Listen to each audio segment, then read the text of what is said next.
New Westminster Firefighters, mired in tradition, steadfast in our sworn duty to protect, passionately dedicated to our craft, and proudly serving the community of New Westminster and beyond, both in emergency response as well as charitably through the New Westminster Firefighters Charitable Society for 160 years as of July 24th, 2021.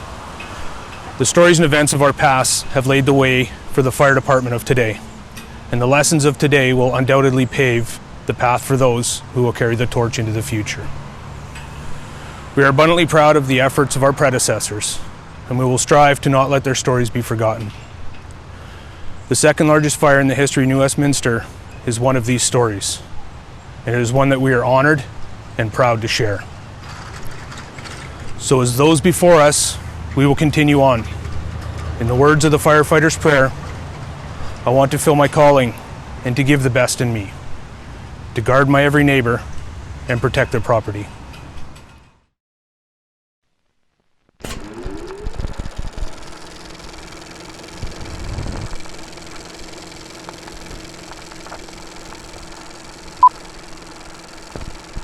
Warning: the following documentary contains stories of retired veteran firefighters from the city of New Westminster.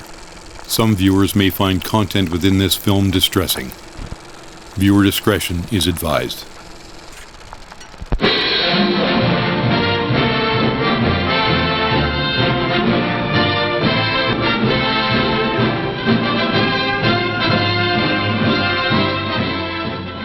The city of New Westminster is in the province of British Columbia on the west coast of Canada. This historic city is located 20 kilometers upstream from the mouth of the Fraser River on the traditional lands of the Coast Salish First Nations. The New Westminster Fire Department was created in 1861. At the time, Canada was not yet a country, and civil war raged in the United States. The Cariboo Gold Rush was underway, and New Westminster became a hub for outfitting prospectors bound for the goldfields. Since its inception, thousands have served in the New Westminster Fire Department. The first professional fire department was created by Roman Emperor Augustus. He determined that a government-funded fire department was a necessary public service. Modern fire departments remain a vital and highly visible component of civic infrastructure. Over the last 160 years, the New Westminster Fire Department has evolved from rudimentary bucket brigades to highly trained first responders. The second largest fire in New Westminster history occurred on August 20th, 1966, destroying lumber mills, multiple buildings, and docks. The fire was so hot it melted fire trucks and warped train tracks. It was an inferno of such magnitude that a water bomber was brought in to assist in the fight. New Westminster firefighters were able to contain and stop this fire from spreading and replicating the massive damage to the city caused by the Great Fire of 1898. We were able to track down some of the few surviving New Westminster firefighters who fought the Alaska Pine Rayonier Mill fire on August 20th, 1966. Men now in their 80s and 90s. We filmed them and recorded their stories about working in an era relegated to the history books. These veterans beam with pride as they talk about loving the job and the brotherhood. Even now, they choke up about a call that still haunts them today, evidence of the psychological trauma that has always challenged firefighters. These men are the last of a tough generation, veterans of the second largest fire in New Westminster history, and they are heroes. We proudly present their remembered stories from forgotten years.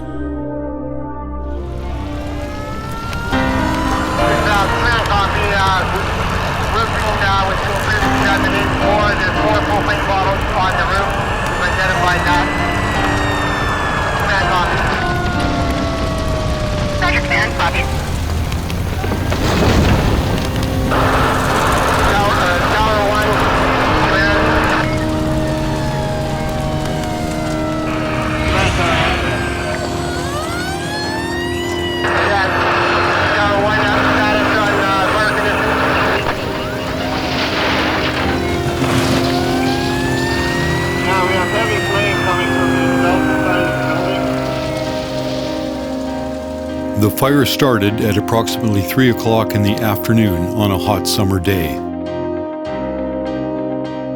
It began in dry grass between the Scott Paper Mill and the Alaska Pine Rayonier Mill, allegedly started by children.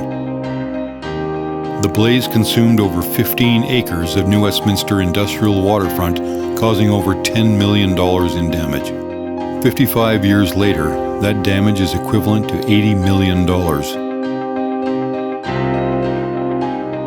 Over 650 people lost their jobs as a result of the Alaska Pine Rayonier Mill fire.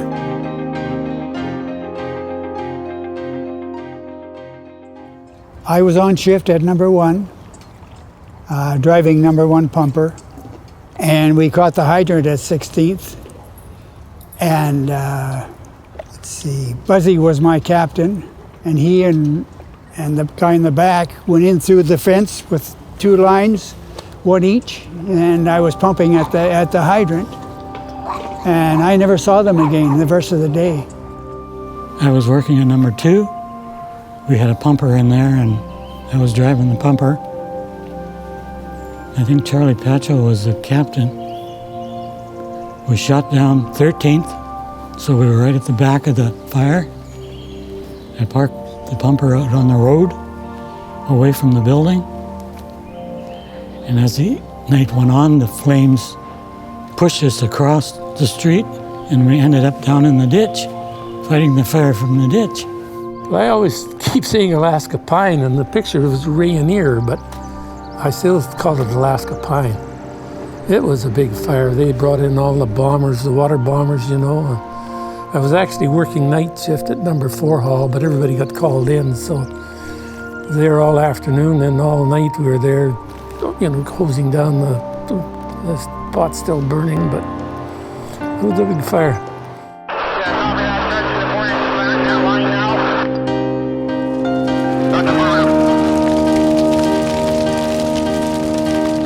It wasn't bad then, you know, we could see, well, the damn thing's 200 feet long, but I mean, you can see sort of little sparks coming through and stuff like that, so you think that maybe, you know, with the water coming from on outside there, it was probably going to be able to put it out. And then it was all of a sudden, like it was, I think I said before, it was just like lightning hit.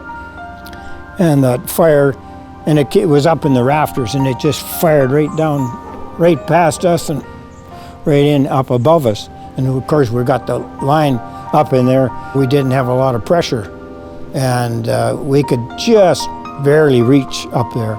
And then he said, that's just crazy, let's get out of here. That's when the whole roof and everything started. And then of course all this beautiful dry wood down below. I mean, it was just like kindling. We didn't know the fire had started at all, and I was coming to work that night for Bob Leake. You know, I was covering for him. And so when I was driving into New Westminster, I saw the smoke, so I sped up and I went right to my house, which is on Maze Street, directly across from the mill fire, and I could see it all. And I had my gear in the car, so I put it on and I went down to the fire. And the big shed had already gone. It was all dry, kiln-dried lumber in there, and it just went up like a rocket.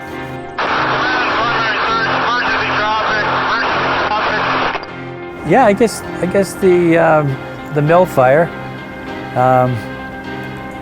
that was really something. That paper shed going up in flames and the intense heat. My brother was a policeman in New West. He was directing traffic up on 13th, and the rails were curling on the train tracks. It was that hot, and his feet were burning. I couldn't handle it anymore. So there was another assistant chief that went by, and I said, I've got to get the truck out of here or we're going to lose it. And the only way I can get it out is, because I couldn't get into the hydrant, was just to back her up and pull the hydrant over. So that's what I did, and pulled the hydrant over and ruined the pump. When I had to back my truck out, it was melting the lights on the front of it, the plastic lights. It was running down the front of it, so I had to back out. I was still hooked to the hydrant. So at the time, strangely enough, they were looking for a fireboat. And it happened that Vancouver had a new fireboat, and they had these 2 landing barges. They were wanting to get rid of them. So Westminster bought one for $1. And I went over with a bunch of guys and we picked it up and brought it over here. We had it here for about 25 years. And we had some exciting times with it. I was at home and I got called out to that fire, and I was instructed to report to the fireboat. And my job there was to keep the pumps running. And I believe I spent about 5 hours on the fireboat. And unfortunately, I got overcome by carbon monoxide, and they took me to the hospital at 8:30 at night, and spent the night in the hospital. One of the scarier points was in bringing up the fire barge, which was based at the wharf on the river just below, right on the river, and supplying deluge water to the fire. Rudy Reisinger and I got trapped at the barge on shore, on the wharf, and we made a run for it back out to the tracks, and we both got burnt. Our faces both got burnt coming out. So that was sort of a scary time for both of us, making that run along that shed out to the tracks.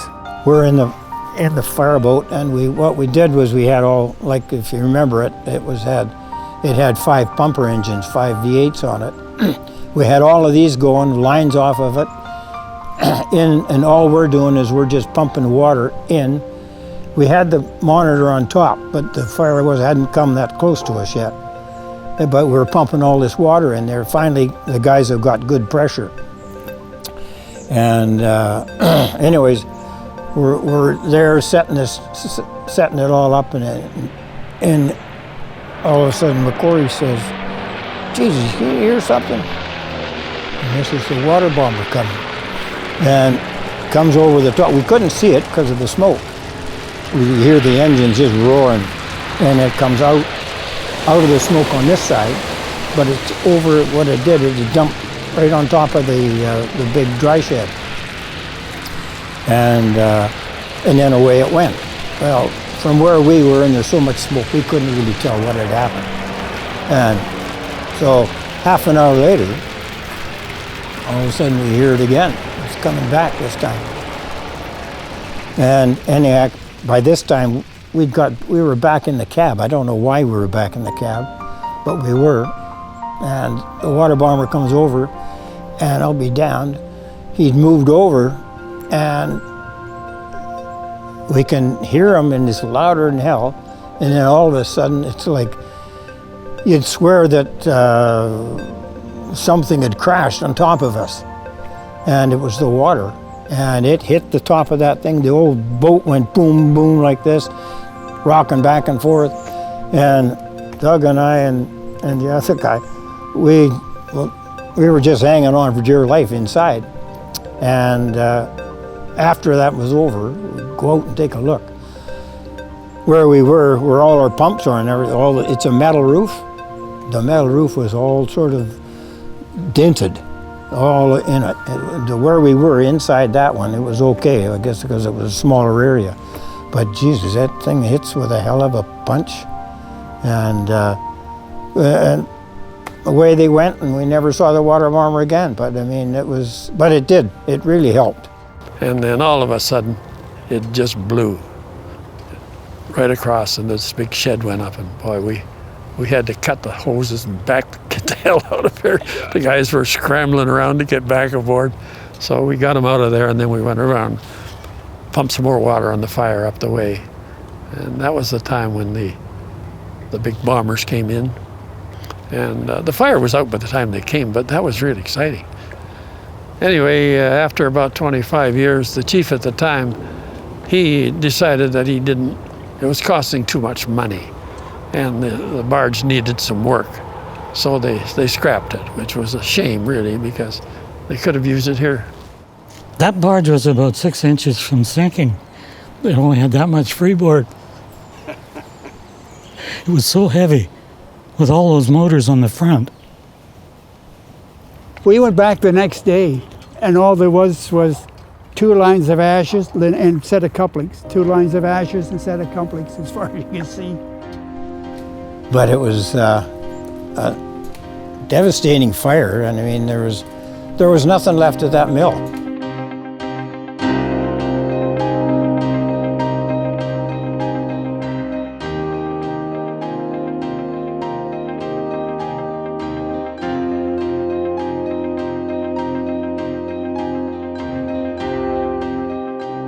The Alaska Pine Rayonier Mill fire of August 20th, 1966 was just one call on one day. Firefighters worked for the city of New Westminster for an average of 30 years. Throughout the course of their careers, New Westminster firefighters not only respond to fires, but to explosions, motor vehicle accidents, train derailments, hazardous material spills, structural collapse, medical and trauma calls, drug overdoses, pandemic response, floods, and the list goes on. Every call you go to is different. I've never been to 2 calls the same in all the years I worked there, and you don't know what to expect. You know, it's... The constant exposure to toxins and human suffering, plus the debilitating effect of stress and sleep deprivation, takes a toll on every firefighter. Many firefighters die before their time, taken by cancers, heart disease, and substance abuse. Firefighters deal with death as a professional reality. The damaging effects of this reality used to be called shell shock or battle fatigue. Today, this psychological condition is called post-traumatic stress disorder, or PTSD. Not all New Westminster firefighters suffer from this psychological condition, but during their time on duty for the city, all are exposed to the types of trauma that often cause PTSD.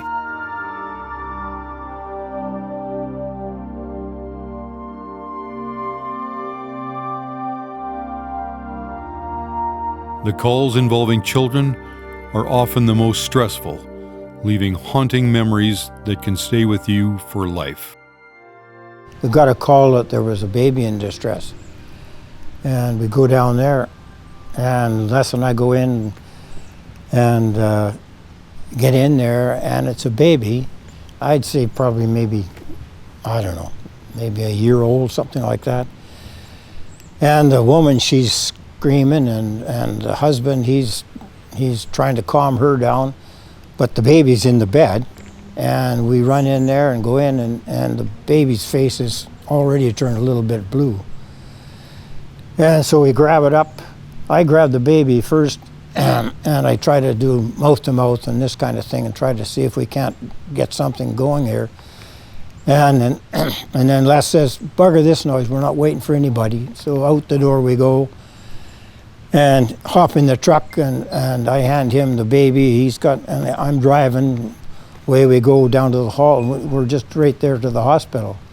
And into the emergency ward, and tell them what's happened, what's gone on. They take the baby in, and about 5-10 minutes later, they come back out and tell us that the baby had died.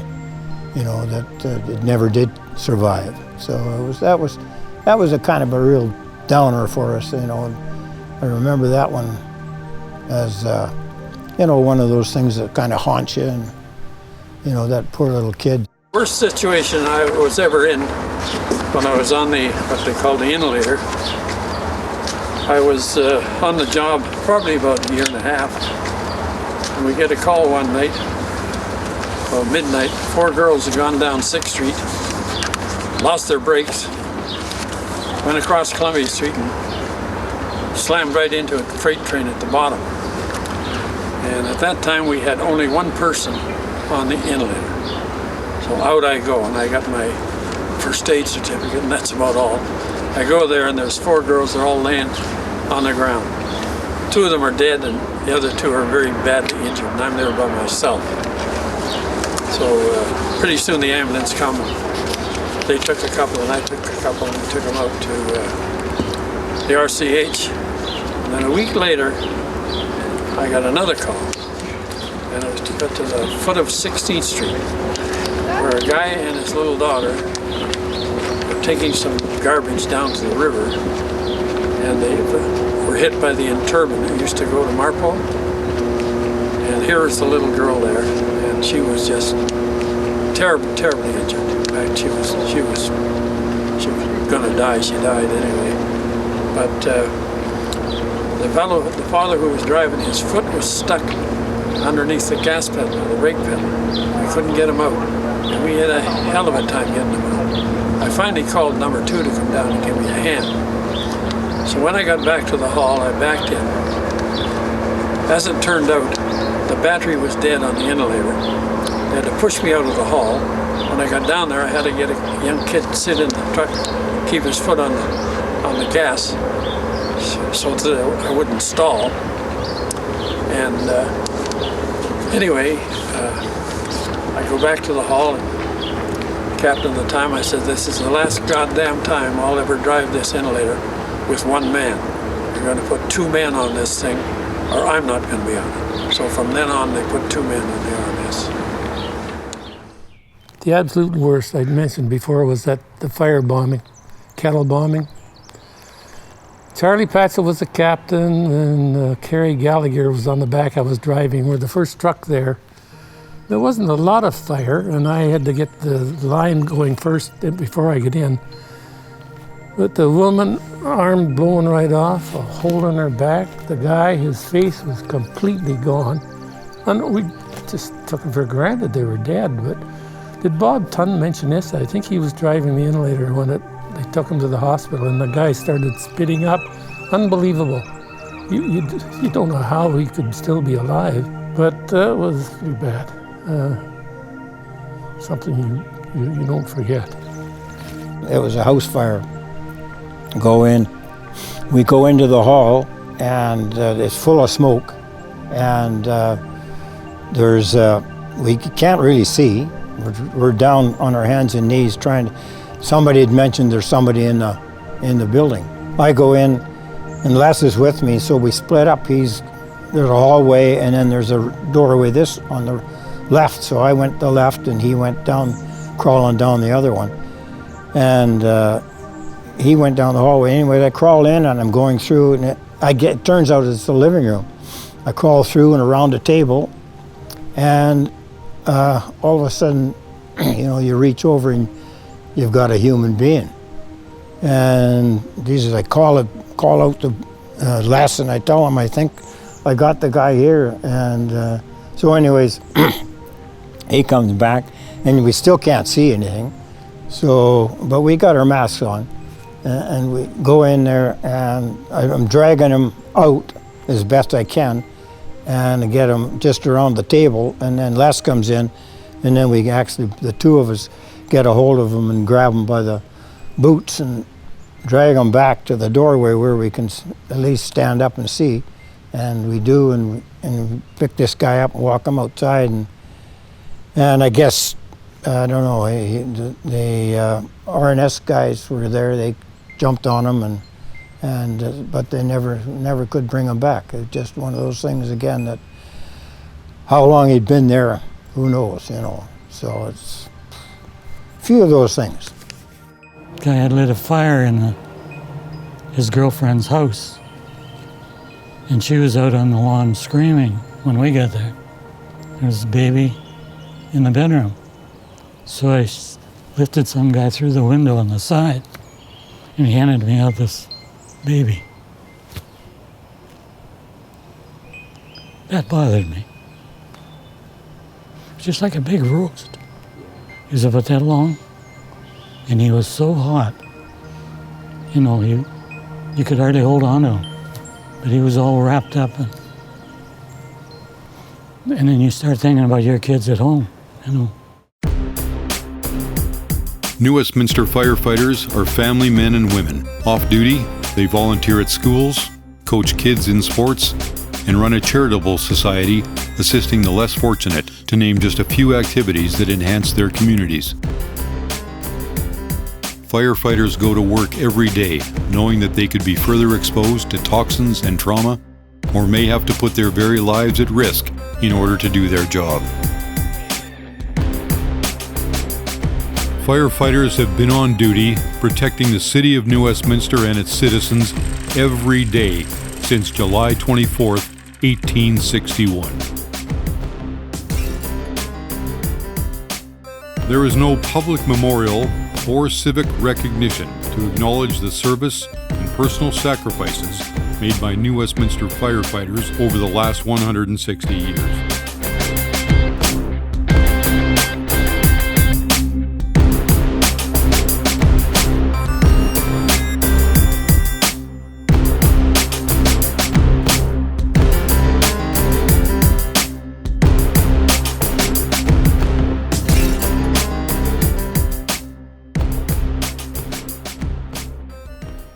We were called to New West Rooms on Columbia, and as we entered Columbia Street, we made the turn off 8th Street, and there was a naked man in front of New West Rooms, absolutely naked. So the captain radioed number 2 truck and told them about it and to check him to see if he was all right, and we went up to where the fire was, and we got to the room, and there was another naked guy up there, and the mattress is smoldering, burning away. So we ripped that apart and put it out the window for number 2 crew to look, put it out. And this guy, he was a rubby, and he was drunk, and all there was the metal springs from the bed, and he sat down on it. And so as he put the weight on, his testicles went between the rails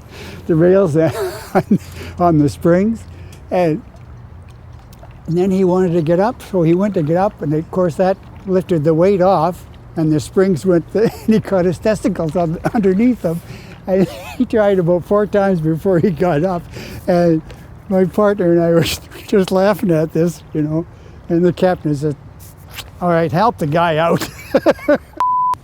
Chief said, "I don't want any sirens." So I was driving this old pumper. We get in, and we had to turn the siren on to get out of the hall because 13th got busy at times. Around the corner, down the road, the siren is blaring like you wouldn't believe. We get down to the chief's house. He's out on the porch yelling. I said, "No sirens." I got out of my truck and I couldn't shut it off. Shut everything down. What the hell am I going to do? So I got the bolt cutters out and I cut the wire off the siren. And I thought the rest of the night, Jesus, this is it. I'm going to be gone tomorrow. We played a lot of hearts. And we were number 1 hall, and there was maybe 6 of us, and I think we only played for a quarter. But 2 bits if you took the bundle. Big Fred was playing, and he had a lead down cinch for everything, except the first lead, whatever it was, and I sloughed a heart. Oh God, he jumped up and kicked, and he's got feet like that. He put his boot right through the wall in the card room. If you knew Fred, you just couldn't help but laugh. He wasn't mad at me, he just mad, That was funny. At number 1 hall, we had lockers that were steel, and they were pretty tight. And Bob Tunn would come up there, and he'd open the door, and he'd fart in your locker, and then he'd lock the door. An awful bugger. There was a problem with the ashtrays, the smoking. I'm not sure what it was, and I forget all the ins and outs. But he filled an ashtray full of gunpowder. It wouldn't explode, but God, when the guy put the cigarette, that was kind of funny at the time for the people involved. We attended a house fire on Halloween night, and the roof was a shake roof, so it caught fire from some of the fireworks that were set off by some of the youngsters in the area, and it took the roof off and took the ceiling out of the building. The driver of the number one pumper came up to me and said, "Quick, take over the truck, will you please? I'm having a problem." And I said, "What's your problem?" And he said, "Well," he says, "I've got a sudden call to nature." He said, "I'm looking for a bathroom with running water." So off he went. There he was sitting on the john, looking up at the sky, the smoke and fire all around him. And I was just thinking, I hope he flushed. They don't rescue too many cats anymore. They leave them there. They'll come down.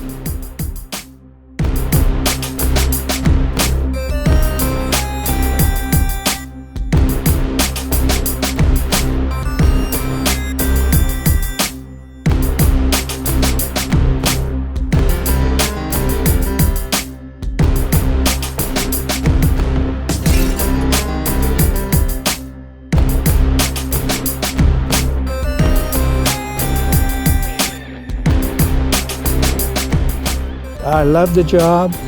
I love the guys that you work with, the comradeship. Yeah, still the best job in the world it was when I worked there. It was a good job. I enjoyed it.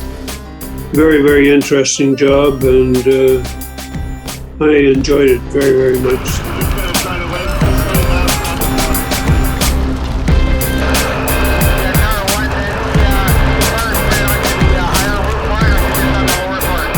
Oh, we got lots of time when this is over with.